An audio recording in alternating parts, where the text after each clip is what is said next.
마태복음 5장 27절에서 30절의 말씀입니다. 또 간음하지 말라 하였다는 것을 너희가 들었으나 나는 너희에게 이르노니 음욕을 품고 여자를 보는 자마다 마음에 이미 간음하였느니라. 만일 내 오른눈이 너로 실족하게 하거든 빼어버리라. 내 백체 중 하나가 없어지고 온 몸이 지옥에 던져지지 않는 것이 유익하며, 또한 만일 내 오른손이 너로 실족하게 하거든 찍어내 버리라. 내 백체 중 하나가 없어지고 온 몸이 지옥에 던져지지 않는 것이 유익하니라. 아멘. 오늘 하루도 이 새벽 예수 그리스도의 은혜와 평강이 참여하시는 모든 여러분께 함께 하시길 주님의 이름으로 축복합니다. 중국 극동 지방에서만 자라는 희귀종 모소 대나무가 있습니다. 농부들이 여기저기 씨앗을 뿌리고 아주 정성을 다해서 가꾸고 수년간 이렇게 돌보아도 씨앗에서 싹이 움트기까지 굉장히 오랜 시간이 걸린다고 합니다. 꼬박 4년을 정성을 다해야 겨우 3cm 정도 자랍니다. 1년에 거의 1cm 정도 자라는 셈입니다. 그런데 이 모소 대나무가 5년째 되는 날부터 하루에 무려 30cm 넘게 자란다고 합니다. 1년에 1cm 자라던 나무가 하루에 30cm씩 자라는 겁니다.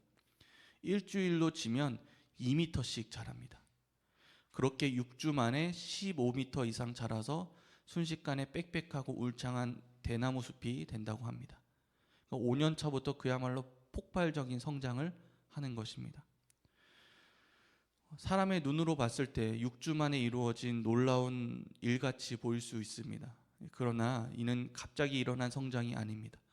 모수 대나무는 4년 동안 성장이 더딘 것처럼 우리에겐 보이지만 사실은 그 시간 동안 땅 속에 깊이 뿌리를 내리는 시간이라고 합니다. 이런 모소 대나무 이야기는 우리의 신앙생활에 긍정적으로 적용할 수 있습니다. 우리 눈에 보이지 않는 인내의 시간을 통해서 마침내 드러난 하나님의 역사를 말하는 것처럼 말입니다. 그러나 부정적인 차원에서도 적용이 가능합니다. 표면 아래 숨겨져 있어서 감추어져 있어서 잘 보이진 않지만 죄의 뿌리가 마음속에 깊이 뿌리내리고 있을 때 그것은 나중에 어느 순간 엄청난 죄의 결과를 가지고 오게 된다는 이야기로 들립니다. 내 삶에 일어나는 죄의 결과들이 어쩌면 어느 날 갑자기 일어나는 일들이 아닐 수도 있다는 것입니다. 그래서 우리는 죄의 모습에 민감하게 반응해야 합니다. 그것들이 뿌리를 내리기 전에 마음에서부터 그것을 경계하고 절제해야 하는 것입니다. 그런 면에서 오늘 본문은 예수님께서 간음의 죄를 새롭게 정의하십니다. 예수님께서 어떠한 사람이 간음한 자라고 말씀하십니까? 오늘 본문 28절의 말씀입니다. 나는 너희에게 이르노니 음욕을 품고 여자를 보는 자마다 마음에 이미 간음하였느니라. 아멘. 세상의 모든 법 체계는 행위를 초점으로 둡니다. 내면의 생각과 마음, 이 내면의 죄를 판단할 증거가 없기 때문입니다.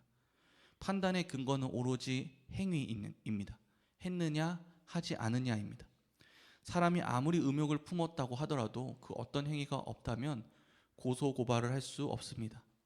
어떤 사람이 음욕을 품는지 아무도 모르기 때문입니다. 설령 영화나 드라마에서처럼 생각을 읽는 어떤 초인이 있다고 하더라도 오늘날의 법 안에서는 죄가 성립되지 않습니다. 그가 행동하지 않았기 때문입니다.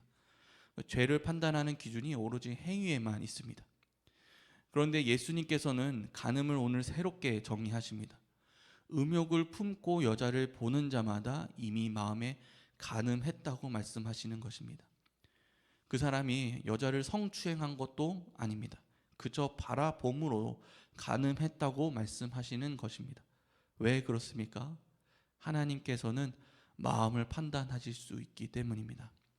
하나님은 우리의 마음을 감찰하십니다. 잠언 21장 2절에서는 이렇게 기록되고 있습니다. 사람의 행위가 자기 보기에는 모두 정직하여도 여호와는 마음을 감찰하시느니라. 아멘. 잠언 말씀도 말합니다. 사람 행위가 보기에는 정직하여도 사람은 행위를 본다는 것입니다. 내가 한 행동은 옳았어. 길거리에서 쓰레기 주운 건 난 너무 잘했어. 내 삶은 너무 정직했어. 이렇게 행동으로 자기 자신을 또 남을 판단합니다. 근거가 오로지 행위입니다. 그러나 하나님은 무엇을 보시는 하나님이십니까? 마음을 보시는 분이십니다. 따라서 사람에게 또 이 세상 법 체계에는 죄가 아닐지 몰라도 하나님에게는 간음죄가 되는 것입니다. 이는 혹 누군가가 나는 법 없이도 사는 사람이야 라고 할지라도 그가 선한 사람임을 증명되지 않은 것과 같습니다. 이 마음의 죄가 어디 간음만 해당하겠습니까? 분노하는 것, 원망하는 것, 누군가를 시기하고 미워하는 것, 탐욕의 마음을 품는 것, 교만한 생각을 하는 것 등등등, 이러한 죄들은 우리가 행동하지 않고 밖으로 표출하지 않더라도 마음으로는 얼마든지 지을 수 있는 죄들입니다. 따라서 우리는 마음을 지켜야 합니다. 11월 성품 주제로 표현한다면 우리는 마음을 절제할 줄 알아야 합니다. 죄가 밖으로 실현될 때는 그냥 되는 것이 아닙니다. 모소 대나무가 깊게 뿌리 내리는 작업을 하는 것처럼 우리 마음의 죄가 깊게 뿌리를 내딛고 어느 날 갑자기 우리 밖으로 무섭게 표출되는 것일지도 모릅니다. 물론 무조건 어떤 여자를 보고 성적인 생각과 마음이 들었다고 죄라고 할 수는 없습니다. 우리가 자연스럽게 찾아오는 모든 생각과 모든 마음을 통제할 수 있는 것은 아니기 때문입니다. 예수님도 그저 어쩌다가 여자를 보다가 일어난 성적 충동에 대해서 말씀하고 계신 것이 아닙니다. 예수님께서는 이미 음욕을 품고 보는 자라고 말씀하십니다. 우리가 누군가를 미워하는 마음이 순간 들 수 있습니다. 그렇지만 그 마음을 품어서 그 누군가를 다시 바라보는 것은 막을 수 있습니다. 다윗이 바로 이러한 죄를 지었던 것 같습니다. 다윗은 왕궁을 거니다가 목욕하고 있는 밧세바를 보았습니다. 한 남성이 목욕하고 있는 여인을 보았을 때 성적인 마음이 생길 수 있습니다. 문제는 그 다음입니다. 그 정욕을 다윗이 품었던 것입니다. 품으면 커지기 마련입니다. 다윗은 마음을 지키지 못했고 마음을 절제하지 못했습니다. 그 결과 우리는 모두 잘 알고 있습니다. 밧세바를 범하게 되는 것입니다. 결국 품은 마음이 밖으로 표출되어 행위로 이어집니다. 그리고 그 일을 들키지 않기 위해서 충실한 부하를 죽음으로 내몰게 됩니다. 이 마음에 품은 결과가 대나무처럼 걷잡을 수 없이 커져간 것입니다. 사랑하는 성도 여러분, 마음을 절제하시기 바랍니다. 우리는 마음에서부터 죄를 경계해야 합니다. 마음을 절제하지 못하고 죄를 품으면 행동으로 표출됩니다. 이에 대해 오늘 예수님께서는 굉장히 무서운 말씀을 하고 계십니다. 오른쪽 눈이 실족하게 되면 오른 눈을 빼어버리라고 말씀하십니다. 오른손이 실족하게 되면 그 손을 찍어버리라고 말씀하십니다. 오른 눈이나 손이나 할지라도 죄를 짓게 한다면 그것을 단호히 버리라 말씀하신 것입니다. 이 말씀을 우리가 문자 그대로 순종하면 어쩌면 남아있는 몸의 지체가 하나도 없을지 모르겠습니다. 설령 우리가 근데 손을 잘랐다고 해도 죄를 짓지 않는 것은 아닙니다. 영화 타짜를 보면 화투 치는 그 도박 업계의 전설적인 인물로 짝귀가 등장합니다. 화투를 잘 치는 전설적인 인물이긴 하지만 화투를 치다가 귀가 잘려서 짝귀입니다. 그런데 귀가 잘림에도 화투를 치다가 이번엔 손이 잘립니다. 그런데 손이 잘린 채로 화투를 치다가 타짜 영화의 주인공을 만나게 됩니다. 그 외에 다른 인물도 마찬가지입니다. 타짜 1에서 화투를 치다가 손이 잘렸는데 2에서 동일하게 나와서 여전히 화투를 치고 있는 모습을 봅니다. 이것이 인간의 모습입니다. 결국엔 죄를 짓습니다. 그렇다면 예수님께서 그 사람으로 죄를 짓게 하는 눈이나 손을 찍어버리라 하는 그 말씀의 참 뜻은 무엇입니까? 오늘 본문 말씀 29절과 30절의 하반절 말씀입니다. 내 백체 중 하나가 없어지고 온 몸이 지옥에 던져지지 않는 것이 유익하며 내 백체 중 하나가 없어지고 온몸이 지옥에 던져지지 않는 것이 유익하니라. 아멘. 동일하게 반복해서 말씀하고 계십니다. 예수님은 무엇이 정말 유익한 삶인지 말씀해 주고 계시는 것입니다. 우리가 무엇을 강조하고 계시고 우리가 무엇을 기억해야 합니까? 지옥에 던져지지 않는 것입니다. 우리가 하나님의 나라에 사는 것이 중요하다고 말씀하고 계신 것입니다. 우리는 이 무서운 명령인 앞부분을 주목하는데 강조점은 사실 뒤에 있습니다. 오른손이 잘리더라도 차라리 지옥에 던져지는 것보다 낫다는 것입니다. 우리는 무엇을 품고 살아가는 존재임을 강조하고 계신 것입니다. 우리는 무엇을 품어야 합니까? 하나님의 나라를 품어야 합니다. 천국을 품어야 하는 것입니다. 묵상은 반드시 열매를 맺는다고 합니다. 죄를 묵상하면 그 역시 반드시 열매를 맺습니다. 반드시 자라서 행동으로 표출됩니다. 다윗이 음욕을 품었던 것처럼 말입니다. 그러나 이는 반대도 마찬가지입니다. 죄를 묵상하는 것이 아니라 우리는 하나님을 묵상해야 합니다. 그리고 그분이 다스리시는 하나님의 나라 천국을 마음에 심어야 합니다. 그때 하나님의 나라가 우리 밖으로 표출될 것입니다. 귀한 열매를 맺어 갈 것입니다.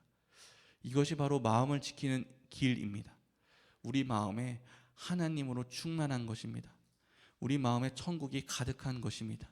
그때 죄가 틈탈 수 없습니다. 찬송가 438장 내 영혼이 은총 입어라는 찬송이 있습니다. 가사가 이렇습니다. 내 영혼이 은총 입어 중한 죄짐 벗고 보니 슬픔 많은 이 세상도 천국으로 화하도다. 주님 얼굴 뵙기 전에 멀리 뵈던 하늘나라 내 마음속에 이루어지니 날로 날로 가깝도다. 높은 산이 거친 들이 초막이나 궁궐이나 내 주 예수 모신 곳이 그 어디나 하늘나라. 하늘나라가 우리 마음속에 이루어질 때 그 어느 곳이든 하늘나라입니다. 우리는 이 천국을 바라보고 천국을 마음에 품어야 합니다. 그때 우리는 마음으로 짓는 죄를 이겨낼 수 있습니다. 이미 천국으로 가득하기 때문입니다. 오늘 말씀을 마음에 새기고 온 몸을 위하여 지체가 절제하도록 우리가 실천해야 될 것이 무엇입니까? 천국을 묵상하시기를 바랍니다. 천국을 품으시기를 바랍니다. 품으면 열매를 맺습니다. 문제는 우리가 무엇을 품을까 하는 것입니다. 우리가 마음으로 죄를 품을 때 우리의 온 몸은 죄를 향해서 지옥을 향해서 나아갑니다. 우리 마음에 하나님을 품을 때 우리가 가는 그 어디나 하늘나라가 될 것입니다. 그래서 잠언은 오늘 우리에게 이렇게 가르칩니다. 잠언 4장 23절의 말씀입니다. 모든 지킬 만한 것 중에 더욱 내 마음을 지키라. 생명의 근원이 이에서 남이니라. 아멘. 바라기는 마음을 지키시기를 바랍니다. 마음을 절제하시기를 바랍니다. 그것이 우리의 온몸이 지옥이 아니라 천국으로 향하는 가장 좋은 길입니다. 바라기는 마음의 하늘나라로 충만하시기를 주님의 이름으로 축복합니다. 기도하시겠습니다. 하나님, 오늘 우리가 마음으로 무엇을 채울지 결단하는 시간 되길 원합니다. 우리가 살아가면서 우리 가운데 수없이 많은 생각과 많은 마음들이 오고 갑니다. 무엇을 붙들어야 할지, 무엇을 경계하고 절제해야 될지 깨달아 알게 하여 주시옵소서. 마음을 지키게 하여 주시옵소서. 주님, 우리 마음 위에 은혜를 덧입혀 주시옵소서. 가라지는 버리게 하여 주시고 알곡들은 심어서 마음에서부터 귀한 열매를 맺어가는 자들 되길 원합니다. 그리고 그 마음의 열매가 행동의 열매로 이어지게 하여 주시옵소서. 그리하여서 우리가 가는 모든 것이 하늘나라요 하나님과 함께 동행하는 길이 되게 하여 주시옵소서. 감사드리며 예수님의 이름으로 기도드립니다. 아멘. 우리가 함께 기도하실 때에 마음을 지키게 하여 주시옵소서. 우리 교회가 선한 하나님의 마음을 전하게 하여 주시옵소서.